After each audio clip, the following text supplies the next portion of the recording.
In episode 6, we're going to focus on customers, and we're going to dive straight into the basics of why every business needs customers.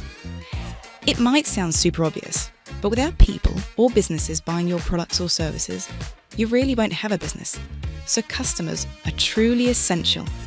When you're starting out, it's really important to figure out who your target customers are likely to be. Is your business going to be selling to individuals, known as consumers, or is it going to be selling to other businesses?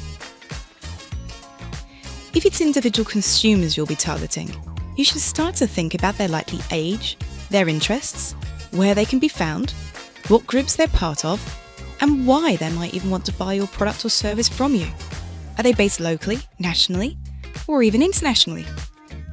For Hona's vegan baking class business, he's clearly targeting vegans, but he can also target non-vegans, and all will probably be aged 12 and over, because they'll need to be able to use an oven safely. Johnny's skateboarding business mainly targets anyone aged 12 to 22 who hang out in skate parks. And as you start thinking about your business, you should start thinking about who your target customers are likely to be. This will be a key part of your business plan. Your total addressable market, often referred to as TAM, includes all of the individuals and businesses that you can potentially sell to. Some businesses have loads of potential customers, which means they have a really, really large total addressable market, or TAM, whilst other businesses only reach a few people, and they're said to have a small addressable market. Ideally, your TAM should be as big as possible to give your business the very best chance of success by having loads and loads of customers to sell to. But how do you make your total addressable market bigger? Sometimes it's about starting small, being creative, and looking for ways to pivot or expand to increase the size of that addressable market. Take Elijah. Elijah was selling his car washing services to the people who lived in his local neighbourhood, in the 4 or 5 closest streets to where he lived with his grandma. It was a really nice service business, and Elijah had access to about 200 potential customers to whom he could sell his car washing services. But Elijah wanted to grow his business.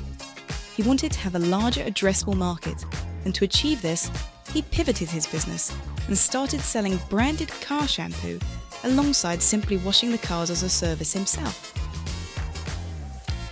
This pivot allowed Elijah to start selling online, and it's a move that's increased his total addressable market enormously. From a service business, with a TAM of about 200 customers, he's now got a TAM of over 20 million people, which represents all of the car owners in the UK.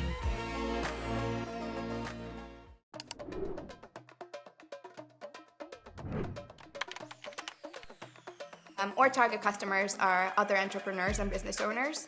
They need to care about the planet, they need to be impact first, and they need to be running startups and small or medium-sized businesses. So typically an individual who's Gen Z that has a passion for discovering up-and-coming music. Our target customer is between 18 to 60 years of age, and predominantly female because they tend to buy the cakes in the home. 35 to 45-year-old active female who want to cut sugar out of their drinks.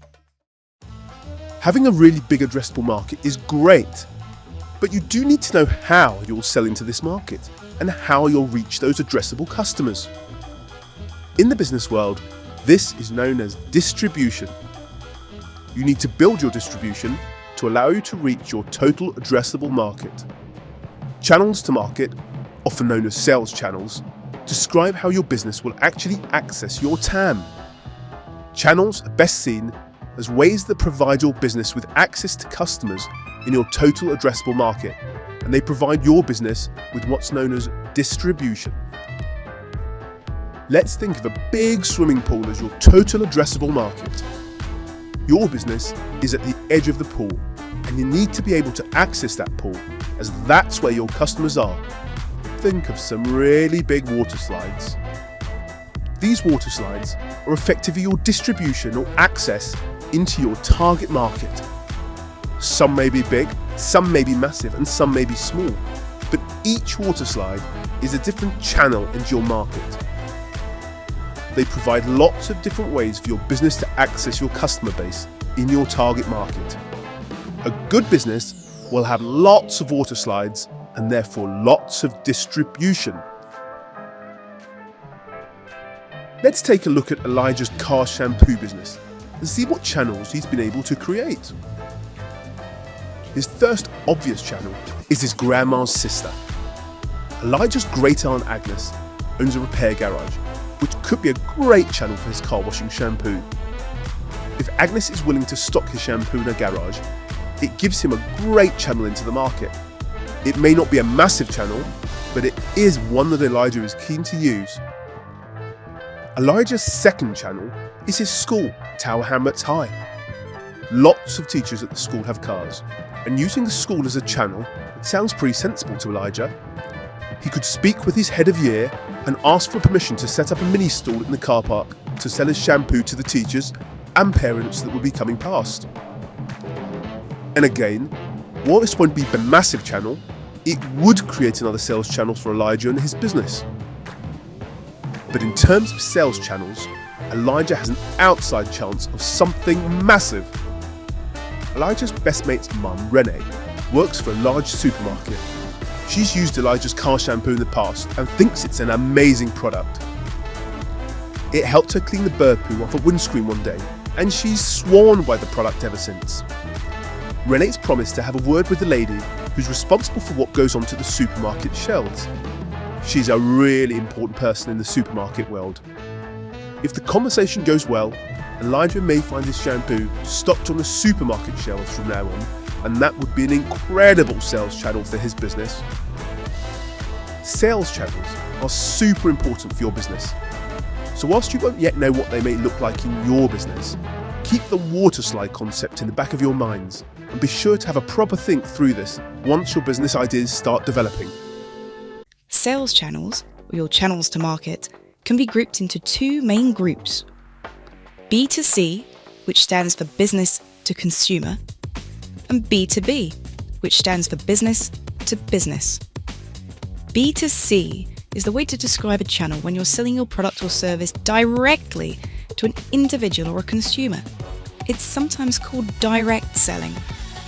For Elijah, his B2C sales channel, or direct-to-consumer channel, is his website and is stored in the school car park where he's trying to sell his car shampoos directly to individuals.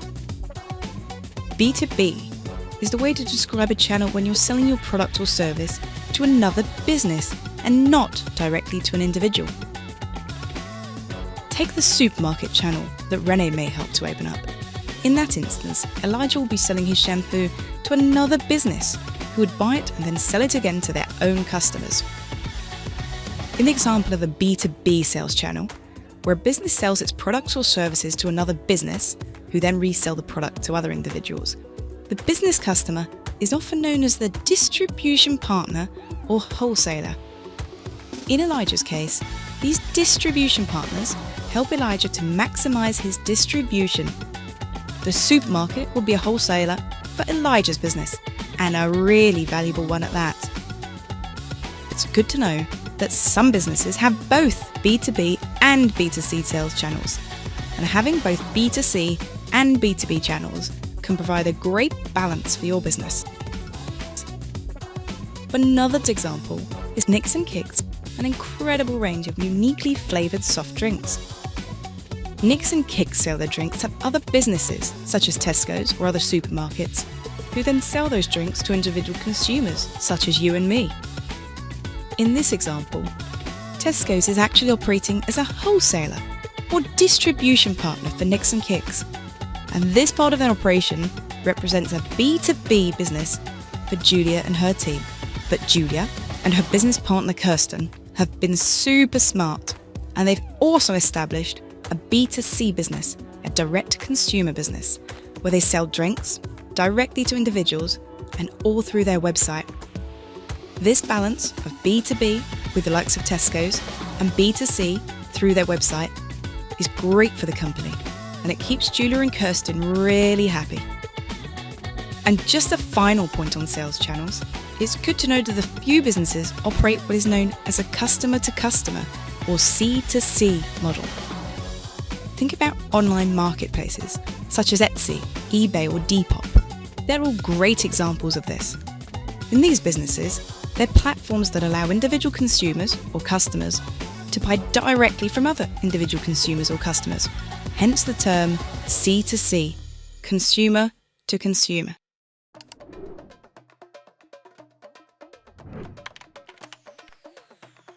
First sales channel was online, and Lola started with a very small website, and then we started selling into stores. So we sold into stores like Selfridges, and then we opened our first shops, small shops, big shops all around London. So my sales were completely led through my relationships with my clients, and they would always want to introduce me to their friends, family, whoever they may be, purely based on the trust and the relationship we had. Our sales channels are independents, grocery, so that's supermarkets, and food service, which is where we supply restaurants. And we also do direct to customers via our website. As well as knowing who your customer is and what channel you're going to be able to slide down to reach them, you also have to think about how much you're going to charge for the product or service that your business will be selling. This decision, and it may not surprise you, is called pricing. As a young entrepreneur, you will have to determine the best price to sell either your product or your service.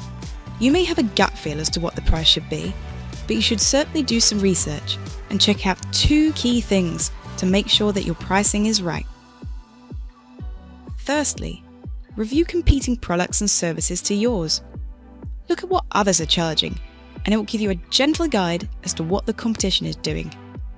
You might choose to charge a higher price than your competitors because you want to be perceived as better quality. Equally, you might try to lower your price in an attempt to attract more customers who are looking for a better deal. But either way, researching what others are doing first will give you a far better idea of what the market looks like and what you should be doing from a pricing perspective. The second thing you need to consider when thinking about pricing of your product and service is the actual cost for your business of either making your product, buying your product, or delivering your service. Your business certainly won't last long if the price you're selling at is less than the cost. That would guarantee that you won't be making any profit at all. And remembering from our earlier episodes, a business that doesn't make a profit is simply not sustainable in the long term. Pricing can be a complex topic, and there's an increasing amount of data science around it. But if you follow these 2 guidelines as you set off, you should be able to form a half-sensible view on how to price your product or your service. And by the way, price does not have to be static. Lots of businesses change their prices regularly to make sure their product sells and they capitalize when demand is high. Think about low-cost airline seats. The price they charge is based on availability and demand.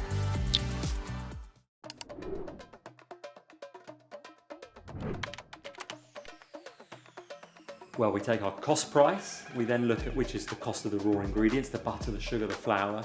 We then look at what margin we want to make, and the margin needs to cover the profit we want to take out of the product, as well as covering any other costs like electricity, like people within the business. And then we get to a retail price at the very end, which is what we charge our customers.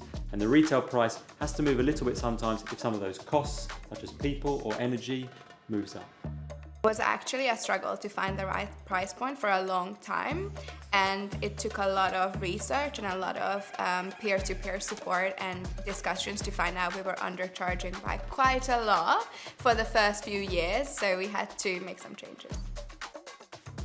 So I'd always compare prices to other outlets that were selling them, and then I'd try and price them as fair as possible to my clients.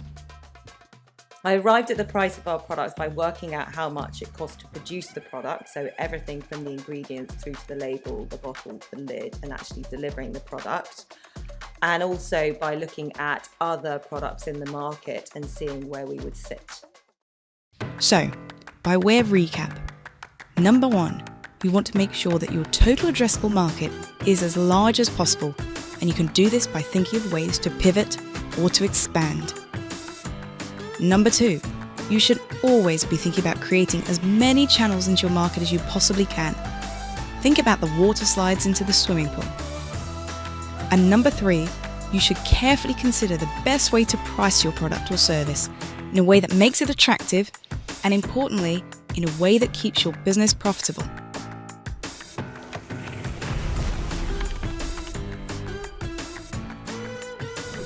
Now you've finished episode 6 on customers, sales channels and pricing, you can move on to episode 7, where we'll cover everything you need to know about marketing and how to actually get customers.